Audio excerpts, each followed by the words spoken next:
कृष्ण का जन्म, गोकुल की लीलाएं। मथुरा के जेल में कंस के भय के बीच जन्मे कृष्ण को वासुदेव रात में टोकरी में रखकर यमुना पार कर गोकुल ले गए। गोकुल की गलियों में जब यशोदा ने उन्हें पहली बार गोद में लिया तो लगा जैसे पूरा जगत उजाला हो गया। कृष्ण का बचपन शरारतों से भरा था।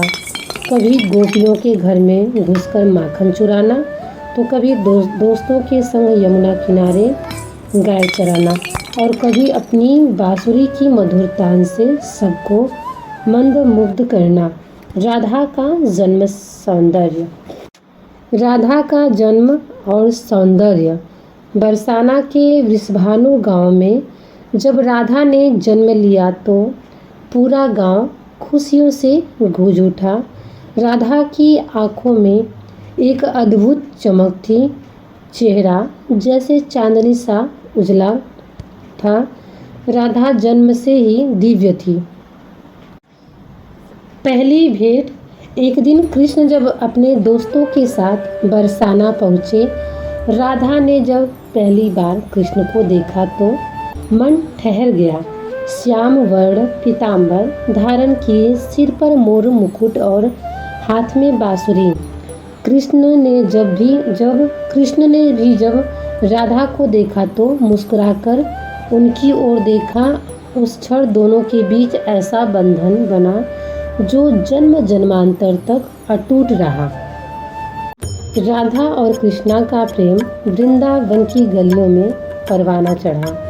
जब कृष्ण बांसुरी बजाते, राधा सब काम छोड़कर दौड़ी पड़ती। गोपियों के बीच भी राधा का स्थान सर्वोपरि था।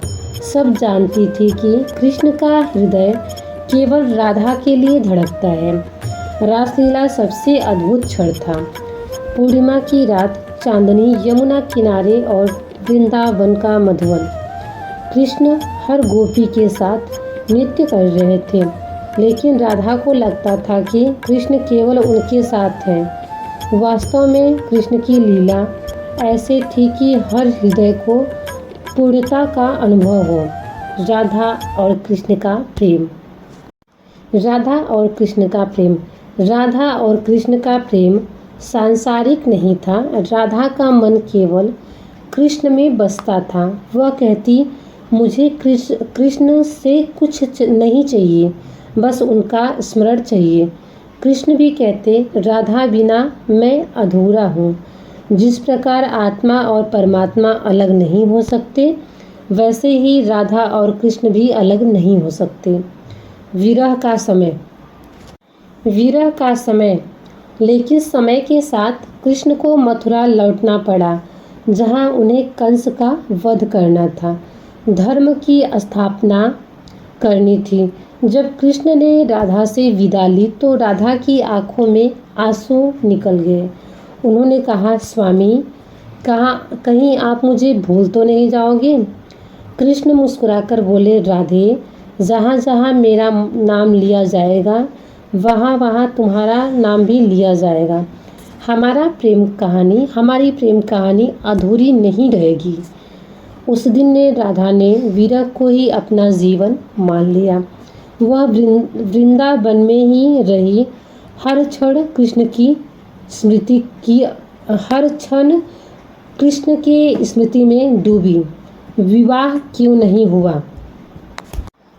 बहुत लोग पूछते हैं कि राधा और कृष्ण का विवाह क्यों नहीं हुआ।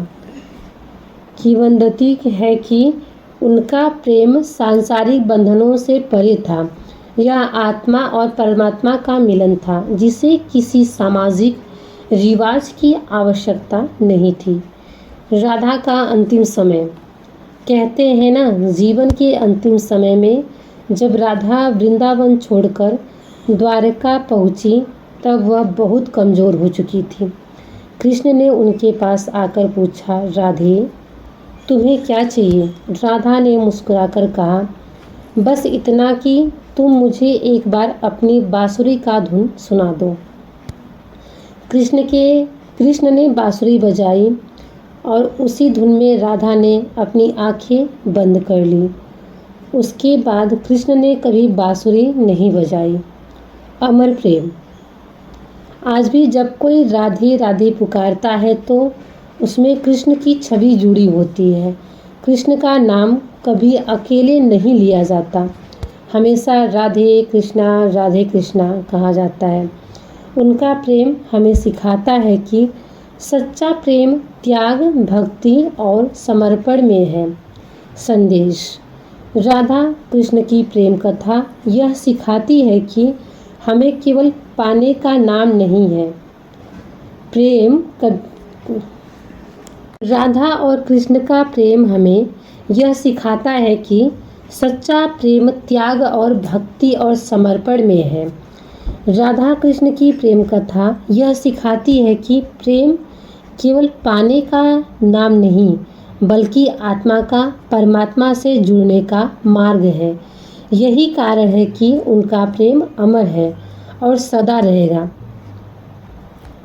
तो आप सभी को हमारा ये राधा और कृष्ण का प्रेम लीला कैसा लगा, प्लीज़ कमेंट्स में बताना। Thank you so much. मिलते हैं नेक्स्ट ब्लॉग में, तब तक के लिए बाय बाय।